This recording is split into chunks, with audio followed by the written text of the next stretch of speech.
Egypt has been a country that we deal with very closely. They have things under control.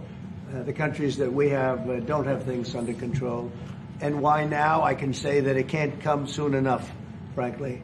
We want to keep bad people out of our country. The Biden administration allowed some horrendous people, and we're getting them out one by one, and we're not stopping until we get them out. We have thousands of murderers. I even hate to say this in front of the Chancellor. Of course, you have a little problem, too, with some of the people that were allowed into your country. It's not your fault. It's not your fault. It shouldn't have happened. I told her it shouldn't have happened, what she did. But you have your own difficulty with that, and we do, and we're moving them out, and we're moving them out very strongly. But it can't come fast enough. We want to get them out. We want to get them out now. We don't want to have other bad people coming into our country. By using the word bad, I'm being nice. Okay, question? You put out on Truth Social a post regarding your conversation with President Xi. Right. Can you talk about whether or not you feel that trade talks, trade relations are back on track after appearing to be a little bit off track last week? A little bit off track. It was only the complexity. It's pretty complex stuff. We had a very good conversation with President Xi a little while ago, just before your arrival. In fact, we just hung up, and they said, "You're here." I said, "That's pretty good." Two great leaders of the world in a very short period of time.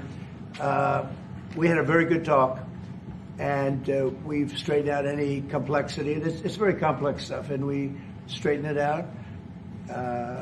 The agreement was we're going to have Scott and Howard and Jameson will be going and meeting with their top people and continue it forward. But no, I think we have everything. I think we're in very good shape with China and the trade deal.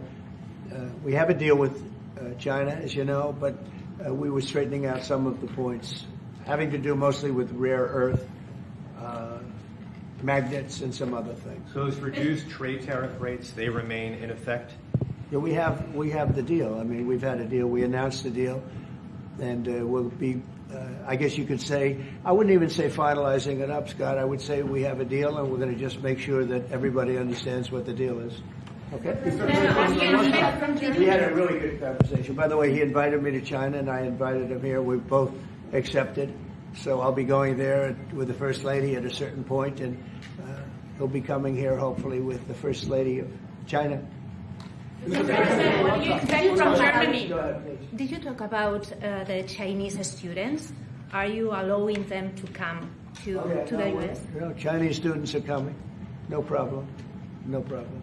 Okay, It's our honor to have them, frankly. Look, we want to have foreign students, but we want them to be checked. You know, in the case of Harvard and Columbia and others, all we want to do is see their list. There's no problem with that. This is anybody outside of our country, international students, because when we see some of the people that we've been watching, we say, where do these people come from? How is that possible? No, we want to have foreign students come. We're very honored by it, but we want to see their list. Harvard didn't want to give us the list. They're going to be giving us the list now. I think they're starting to behave, actually, if you want to know the truth. Okay. On Russia, are you willing to put more pressure on Putin to end the war by imposing new sanctions on Russia and also on China? Well, remember, I'm the one that ended Nord Stream 2, going to a place called Germany, come to think of it. I'm sorry I did that. I don't know. But I ended Nord Stream 2. Nobody else did.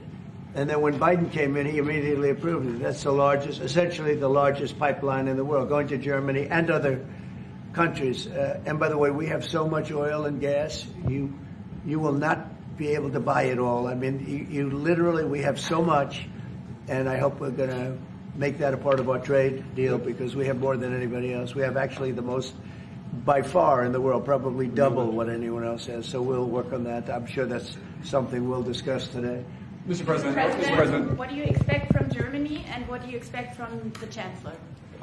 Well, first of all, I'm glad to meet because I've been dealing with the Chancellor, and he's a very good man to deal with. He's difficult, I would say. Can I say that? It's a positive. Go ahead. You wouldn't want me to say you're easy, right? No. Yeah, he's a very great representative of Germany. I think all we want is just going to have a good relationship. The rest will just sort of follow very easily. We'll have a good trade deal. I mean, I guess that will be mostly determined by the European Union, but you're a very big part of that, so you'll be involved. But we'll end up hopefully with a trade deal, or we'll do something. You know, we'll do the tariffs. I mean, I'm okay with the tariffs, or we make a deal with the trade, and I guess that's what we're discussing now. Mr. President. Back there, please. Go ahead. Mr. President? Okay. Is Germany doing enough on defense, Mr. President? Is Germany doing enough on defense? What? Defense spending. Is Germany doing enough on defense? The Chancellor wants to. Is Germany doing enough on Chancellor wants to defense? spend 3.5. Well, I don't know. I mean, I haven't discussed it very much. I know that you're spending more money on defense now, and quite a bit more money, and that's a positive thing.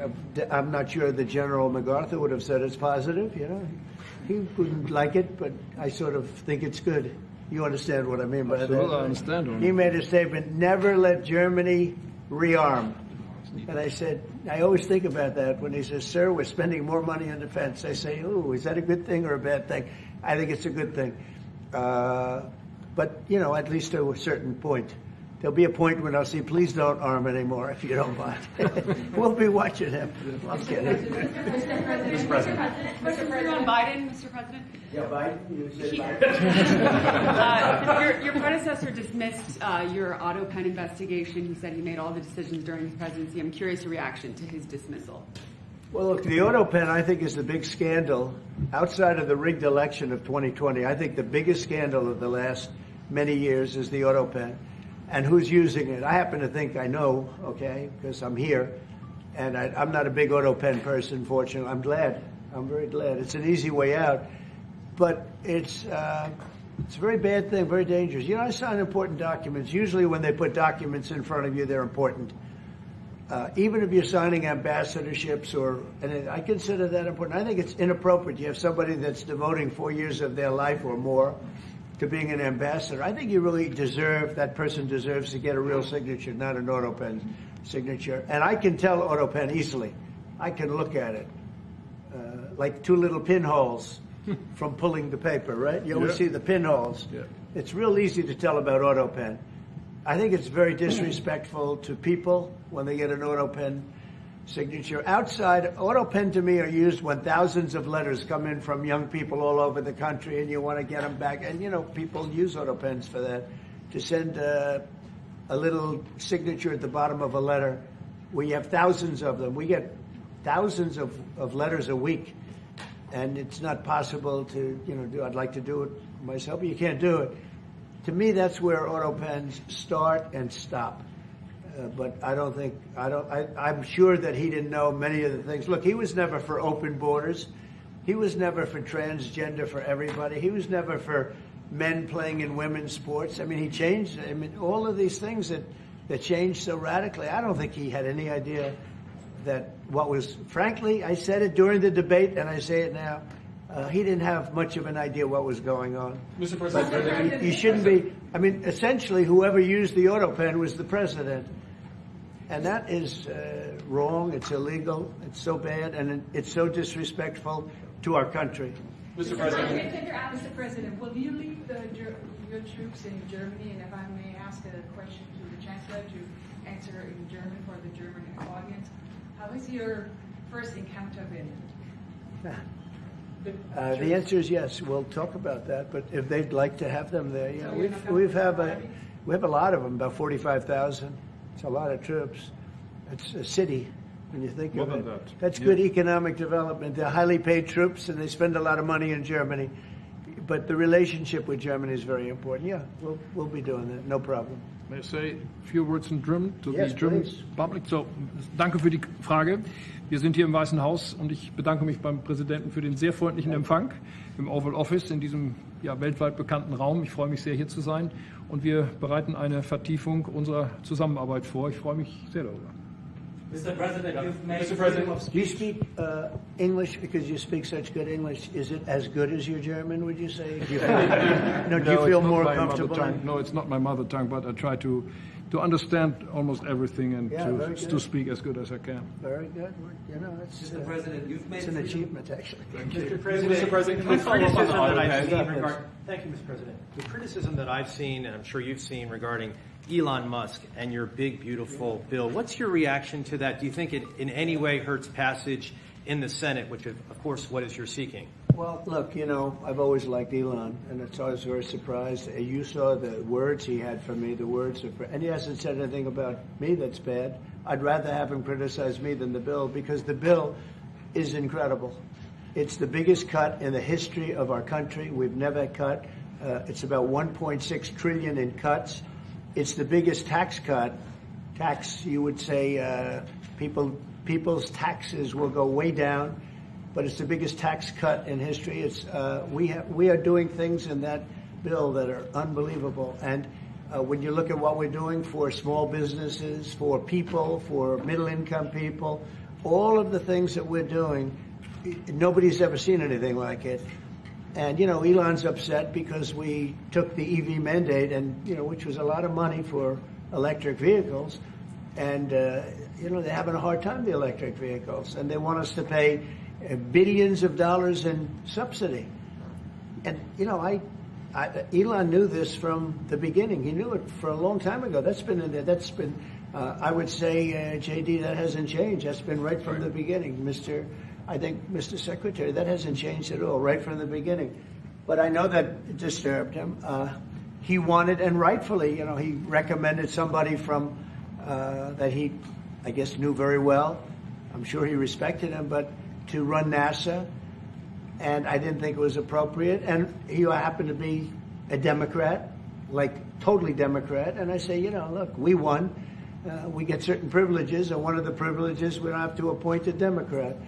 NASA is very important. We have great people. General Kane is going to be picking somebody with our. We'll be checking him out, seeing. But he wanted that person, a certain person, and we said no. And you know, I can understand why he's upset. Remember, he was here for a long time.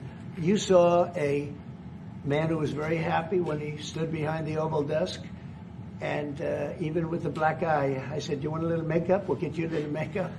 But he said, no, I don't think so, which is interesting and very nice. He wants to be who he is, so you could make that statement too, I guess. Look, Elon and I had a great relationship. I don't know if we're well anymore. I was surprised because you were here. Everybody in this room practically was here as we had a wonderful send-off. He said wonderful things about me. You couldn't have nicer, said the best things. He's worn the hat. Trump was right about everything. And I am right about the great, big, beautiful bill. We call it a great, big, beautiful bill because that's what it is. And again, biggest tax cuts in history, biggest economic development moves anywhere. We've never done anything like it.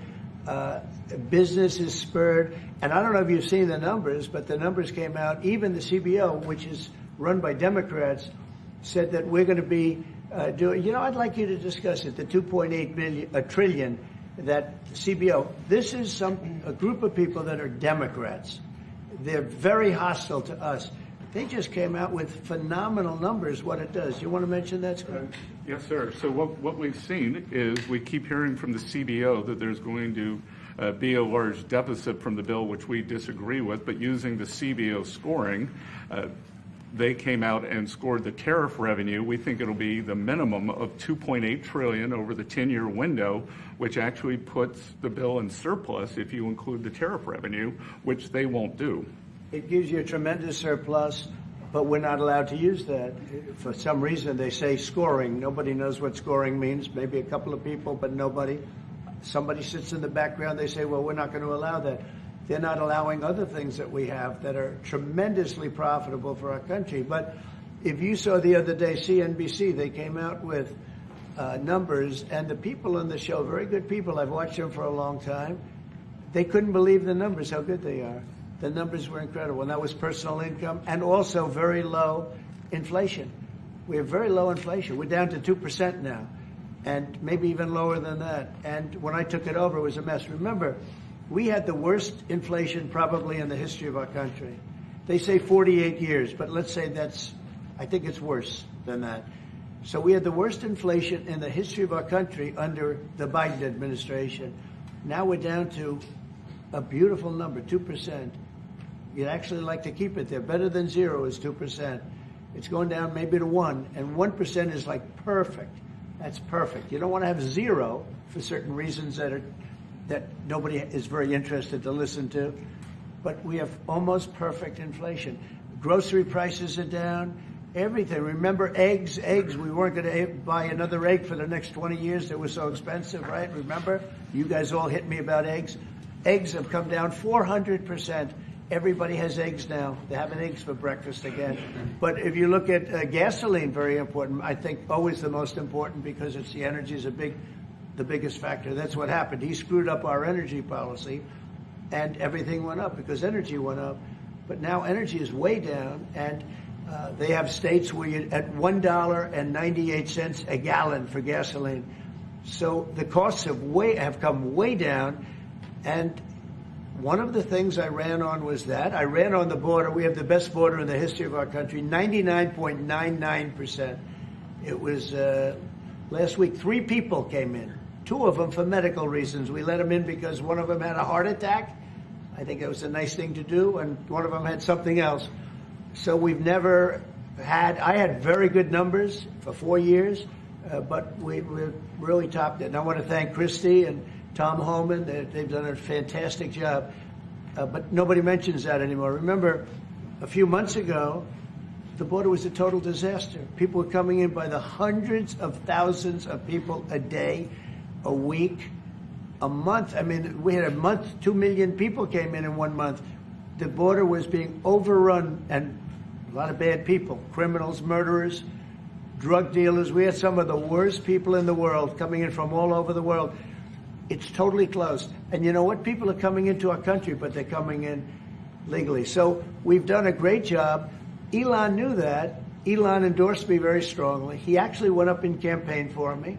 I think I would have won. Susie would say I would have won Pennsylvania easily anyway, even if the governor ran, the real governor, not the governor from Minnesota, he's a sick puppy, that guy. That poor guy, I feel sorry for him. But they made a bad choice with him. But if you pick Shapiro or anybody else, I spoke to him recently about his house being set on fire, which was terrible. But if they picked him, I would have won Pennsylvania. I won it by a lot. But I'm very disappointed because Elon knew the inner workings of this bill better than almost anybody sitting here, better than you people. He knew everything about it. He had no problem with it. All of a sudden he had a problem. And he only developed the problem when he found out that we're going to have to cut the EV mandate because that's billions and billions of dollars. And it really is unfair. We want to have cars of all types. Electric, we want to have electric, but we want to have a gasoline, combustion. We want to have different. We want to have hybrids. We want to have we want to be able to sell everything. And when that was cut, and Congress wanted to cut it, he became a little bit different. And I can understand that. But he knew every aspect of this bill. He knew it better than almost anybody. And he never had a problem until right after he left. And if you saw the statements he made about me, which I'm sure you can get very easily, it's very fresh on tape, he said the most beautiful things about me. And he hasn't said bad about me personally, but I'm sure that'll be next. But I'm very disappointed in Elon. I've helped Elon a lot. And Mr. President, I just want to clarify, did he raise any of these concerns with you privately before he raised them publicly? And this is the guy you put in charge of cutting spending. Should people not take him seriously about spending now? Are you saying this is all sour grapes? No, he worked hard, and he did a good job. And I'll be honest, I think he misses the place. I think he got out there, and all of a sudden he wasn't in this beautiful Oval Office, and he's got nice offices too. But there's something about this one. I was telling the Chancellor, this is where it is. People come in here, even from Germany. They come in and they walk into the Oval Office, and it's just a special place. It's World War I, it started and it ended here, and World War II, and so many other things. Everything big comes right from this beautiful space. It's now much more beautiful than it was 6 months ago. A lot of good things are happening in this room, and I'll tell you, he's not the first. People leave my administration and they love us. And then at some point they miss it so badly. And some of them embrace it and some of them actually become hostile. I don't know what it is. It's sort of Trump derangement syndrome, I guess they call it. But we have it with others too. They leave and they wake up in the morning and the glamour's gone. The whole world is different. and they become hostile. I don't know what it is. Someday you'll write a book about it and you'll let us know. Yeah. Mr. President, speaking of ending wars in this room, you were very critical of Vladimir Putin a couple of days ago. What kind of play is he playing from your perspective? What are his Well, look, he got hit. He's been doing hitting, so I understand it. But he got hit hard, and I don't think he's playing games. I think I've always said he wanted the whole thing. I thought he wanted the entire everything having to do with Ukraine. That's something that would have never happened if I were president. The election was rigged. I didn't get to be president, but I got to be president now.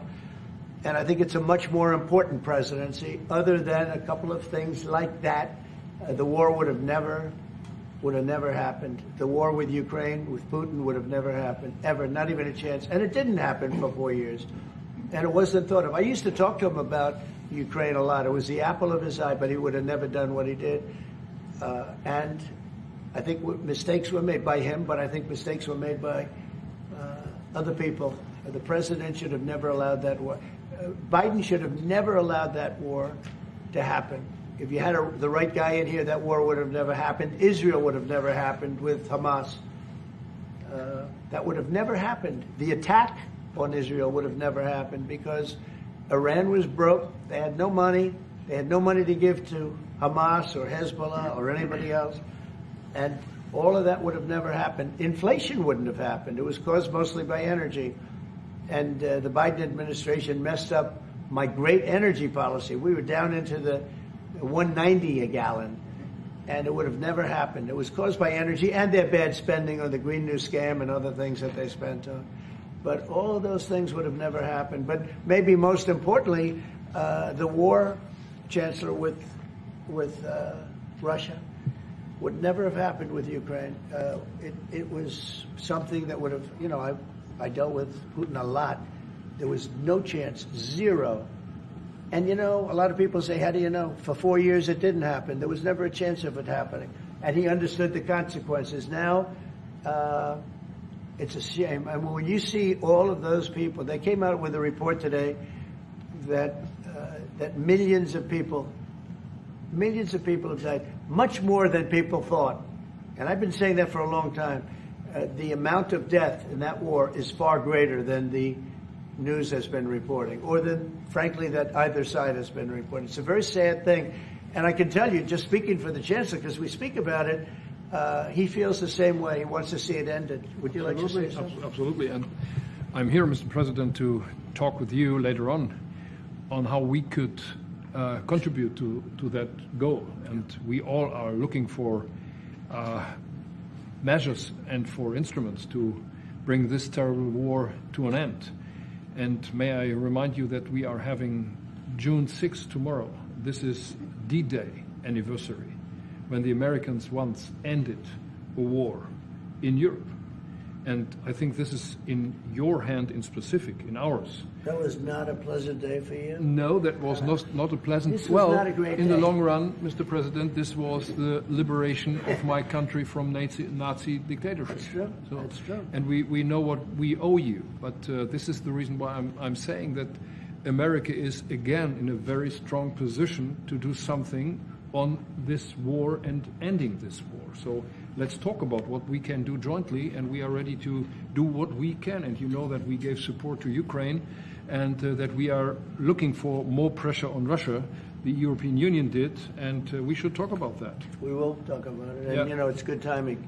The numbers for our country are through the roof, the economic numbers, because of the election and because of tariffs and other things, a lot of things.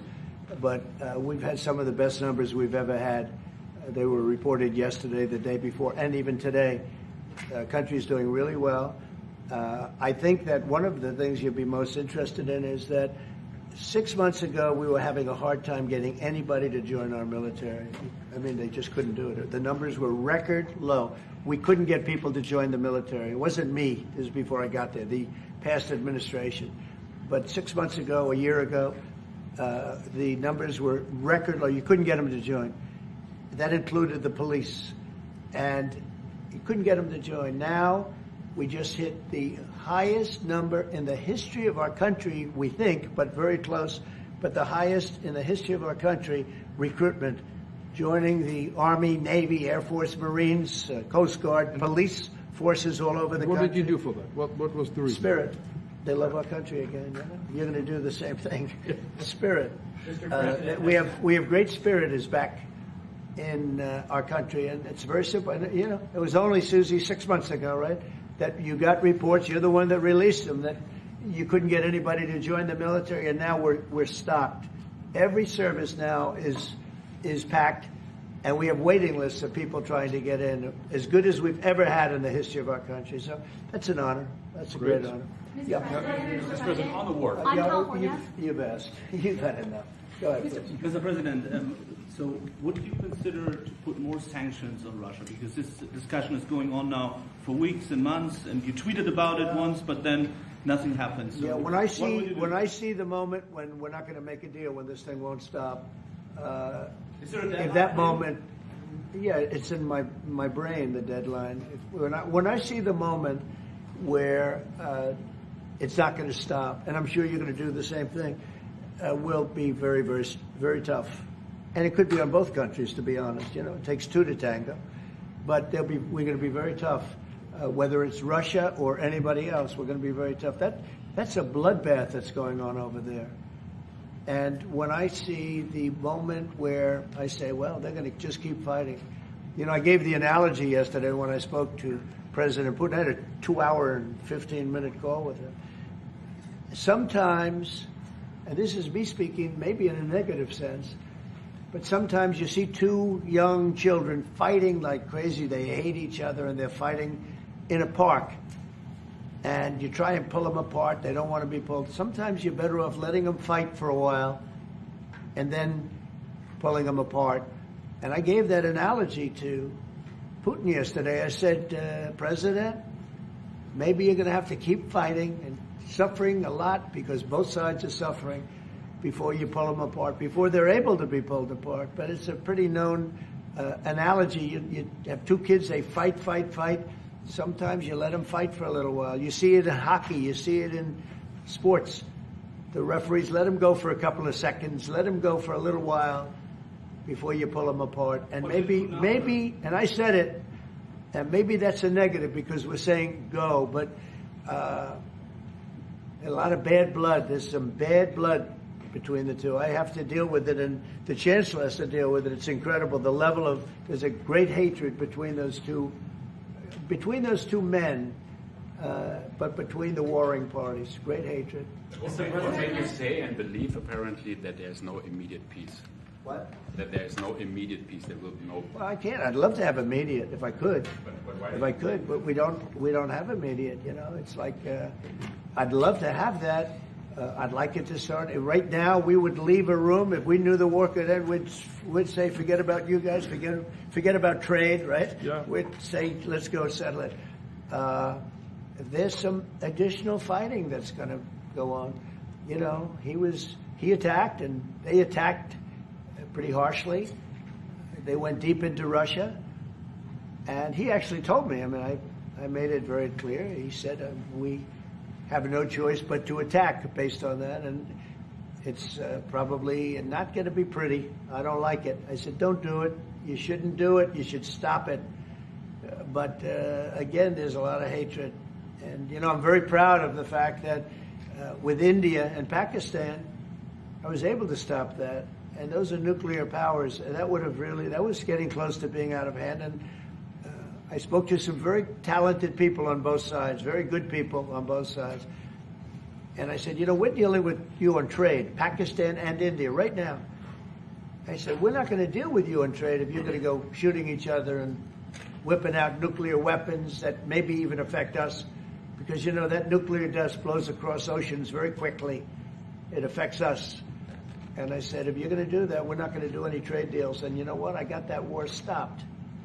Now, I hope we don't go back and we find out that they signed it, but I don't think they will. They were both good. They were well represented. I want to congratulate both countries because, as you know, the leader of India, who's a great guy, was here a few weeks ago. We had some great talks. We're doing a trade deal. And Pakistan, likewise, they're very very strong leadership. Some people won't like when I say that, but, you know, it is what it is. And they stopped that war. Now, am I going to get credit? I'll never get credit for anything. They don't give me credit for anything. But nobody else could have done it. I stopped it. I was very proud of that. I wish we could do the same thing with Ukraine and Russia. And at some point it'll happen. I believe that. And if it doesn't happen, or if I see somebody's out of line, if Russia's out of line, you'll be amazed how tough. Remember this. They like to say that I'm friends with Russia. I'm not friends with anybody. I'm friends with you. I'm not friends with that. I want the right thing to happen for our country, for everybody, for humanity.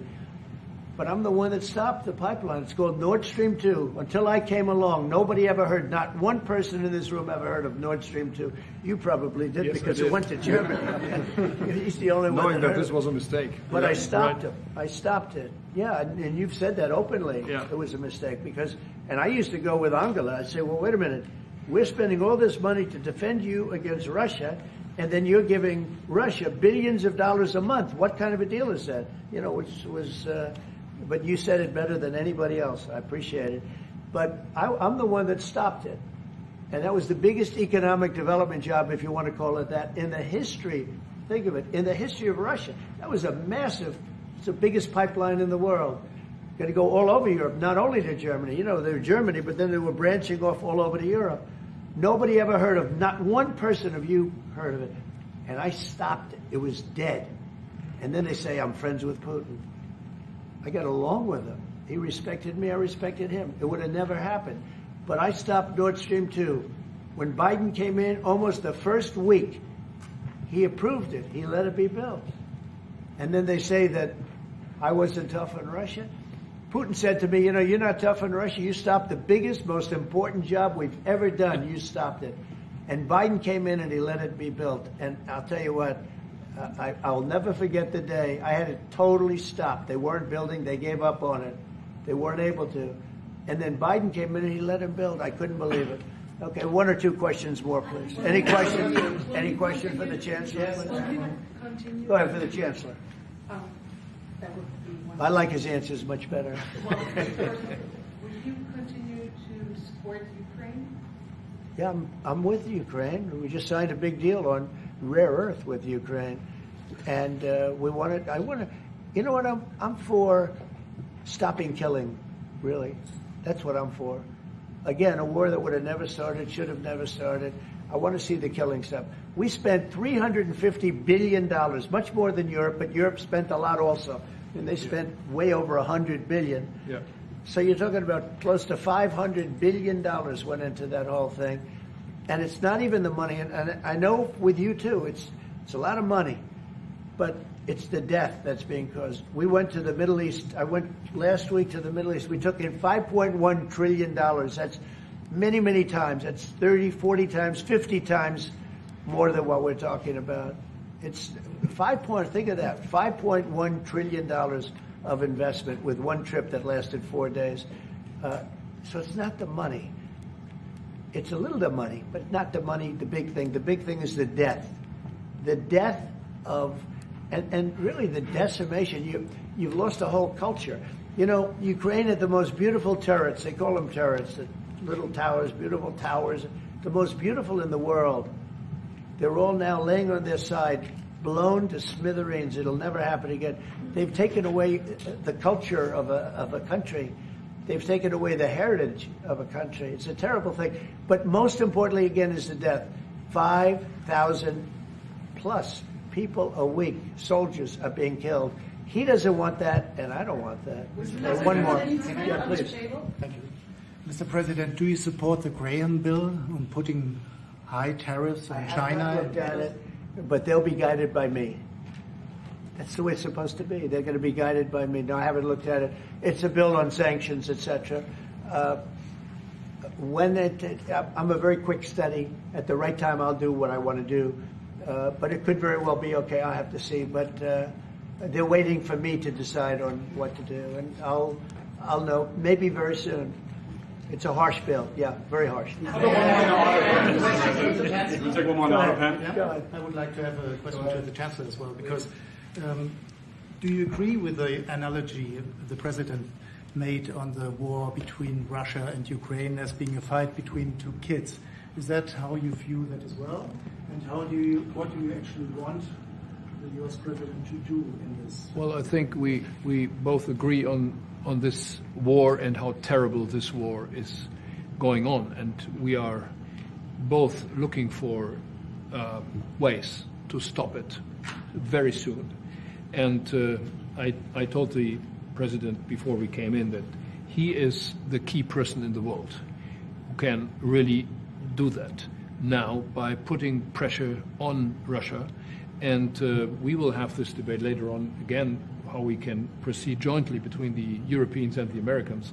And I think we are having the duty to do something on that now to stop it after 3.5 years, which is really terrible. Look at the kids, the kids which were kidnapped from Ukraine to Russia. This is all terrible. And so we are talking about instruments, measures, what we can do. And my personal view is clear on that. We are on the side of Ukraine, and we are trying to get them stronger and stronger just to make Putin stop this war. And this is our approach. We get satellite pictures of the war field, and you don't even like to look at them, right? It's terrible. So it's really bodies, arms, heads, legs all over the place. You've never seen anything like it. It's so ridiculous. And this is only by Russian weapons against Ukraine.